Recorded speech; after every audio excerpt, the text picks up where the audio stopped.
I'm here at the fabulous Grove Hotel, standing next to this brand new 2014 Mini Cooper S. And this car has got an all-new turbocharged engine, and it makes me feel, well, rather nostalgic about the Minis that I used to own.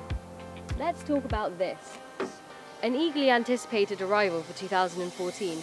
This car has got all the telltale signs of being a Mini. The trademark wings, the Cooper S badge on the bumper and the honeycomb grille. And apart from anything else, it's just calling out for an adventure.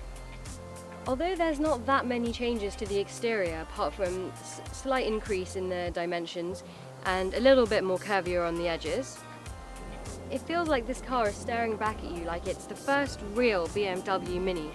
It's much more masculine, it's much more refined, and most importantly, it's a ground-up rethink of the classic Mini chassis. And in case you didn't know, 1 in 5 cars has got the Mini stamp on it. This car has truly been behind the driving forces of great British motoring history since the 60s. So let's go test this little guy and give him a good old countryside adventure to remember. Under the hood, let me explain to you why they've really taken this car to the next level. Unlike the base Cooper, which has a 3-cylinder turbo power, we've got a twin-power turbocharged Cooper S with 189 horses, 146 miles per hour top speed, 206 pound-foot more on overboost, with some drastic improvements on the torque. And for the first time in a decade, 0 to 60 has been achieved in 6.7 seconds, meaning Mini has finally broken under the 7-second mark. Oh, and the icing on top is definitely the 49.6 mpg. You'd be dreaming of those days at the petrol station when I had my R53 Mini. Its new 4-cylinder engine gives it a much better drive, as well as its rev match.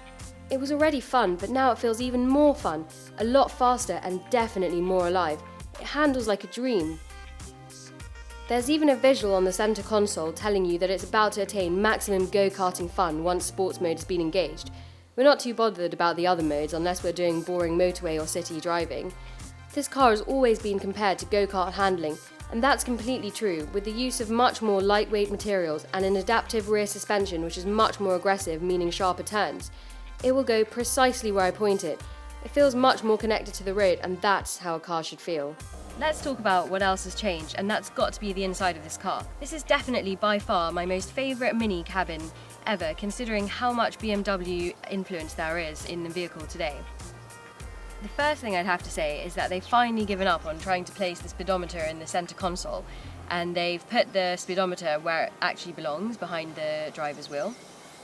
And secondly, they've put back the window seat where it belongs, and that is the side console. There's also no key, and that's the first sign of the massive technological improvements that this car has got to show us.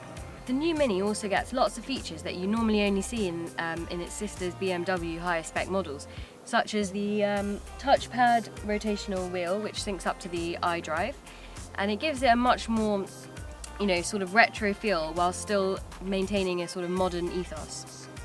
You've also got the LED lights surrounding the centre console, which pretty much reacts and indicates various controls such as temperature, the RPM, the reverse space that you have behind you when you're parking your car, and it even syncs with the navigation, making it a much more intuitive drive. The highlight is also definitely this sleek pop-up screen, which meets the driver at its eye level, and it allows the driver to see important information such as text messages, phone calls, navigational turns, and it really means that the driver's eyes never really have to leave the road.